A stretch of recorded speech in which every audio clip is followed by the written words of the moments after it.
अच्छा, आप बोरीवली के जो पुलिस इंस्पेक्टर हिंडालकर, क्या आपसे कांटेक्ट करने की कोशिश की, आपसे मिलने में कोशिश किया इस मामले को लेकर? देखिए, ये हिंडलेकर साहब जो हैं, और उन्होंने देखिए मेरी तो कोई बातचीत नहीं हुई है उनसे, लेकिन मेरे मैनेजर को हमेशा कॉलिंग रहता था, क्योंकि मेरे पास इतना टाइम नहीं रहता कि मैं अब सारे पुलिस वालों से बातचीत करती रहूं कि हाँ ठीक है मैं आ रही हूँ या नहीं आ रही हूँ। तो मेरे मैनेजर ने ऑलरेडी उनको बोल कर रखा था कि ठीक है हम आते हैं, लेकिन उन्होंने हिंडलेकर साहब ने बोला कि नहीं, अभी गणेश जी का जो गणेश उत्सव चल रहा है उसके बाद आप आइएगा।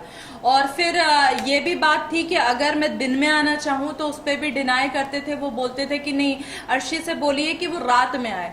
तो मैं रात में फिलहाल नहीं जा सकती हूँ वहां पर, और मेरे मैनेजर ने उस चीज को मना किया था कि मैडम नाइट में बिल्कुल नहीं आ सकती, अगर आप चाहें तो वो मॉर्निंग में आपसे आकर मीटिंग कर सकती हैं।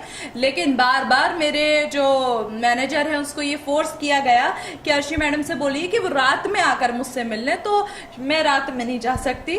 और इसी बात से थोड़ा हम लोगों के बीच में जो कॉन्टेक्ट टूटा था, या फिर नहीं हो पाया या नहीं मिल पाई में, शायद यही बात थी कि वो मुझे चाहते थे कि मैं नाइट में आकर मिलूं, मेरा कहना था कि नो, मैं I will come in morning. तो इसलिए शायद ये सब कॉन्टेक्ट्स में प्रॉब्लम हुआ हो, या फिर आई डोंट।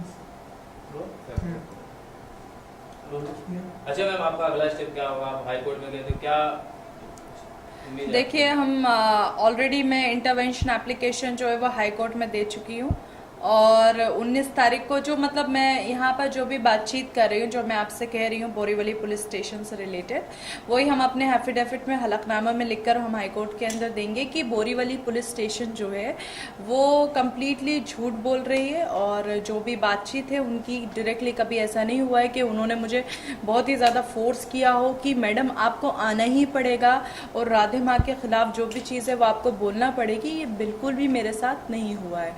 तो मेरा मतलब यही है कि अगर आपने ऐसा किया होता तो मैं रिफ्यूज करती कि हाँ मेरे को नहीं, मुझे नहीं आना, तो शायद मैं किसी चैनल पर भी नहीं बैठती जाकर, क्योंकि फिर मुझे ऐसा लगता कि मैं क्यों बैठूं, मैं क्यों करूं।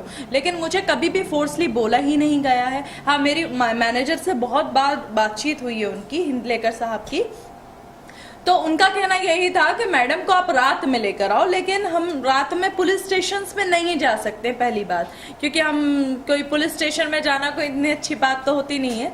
तो मेरा जो मैनेजर है उनका यही कहना है कि नहीं, अगर आप मिलना चाहते हैं मैडम से, जो भी इंक्वायरी करना चाहते हैं या फिर जो भी आपके क्वेश्चंस हैं, तो वो मॉर्निंग के अंदर आ सकती हैं, आप उनसे बैठकर बात कर लें। लेकिन उनका हमेशा फोर्सली ये था कि नहीं, उनको रात में भेजिए। मेरे अपनी ईमेल आईडी में भी देखिए, मैंने आपको दिखाऊंगी कि उसमें लिखा है कि okay I will come Monday 11 o'clock। तो उनका ये कहना था नहीं, आप बीच में ऐसे आइए, 3 से 5 के बीच में आइए या 2 से 3 के बीच में आइए। तो ऐसा उनके हिसाब से नहीं आ सकते रात में। अगर उनको इतना ज्यादा डिटेल में चाहिए तो मुझे मॉर्निंग में बुलाते।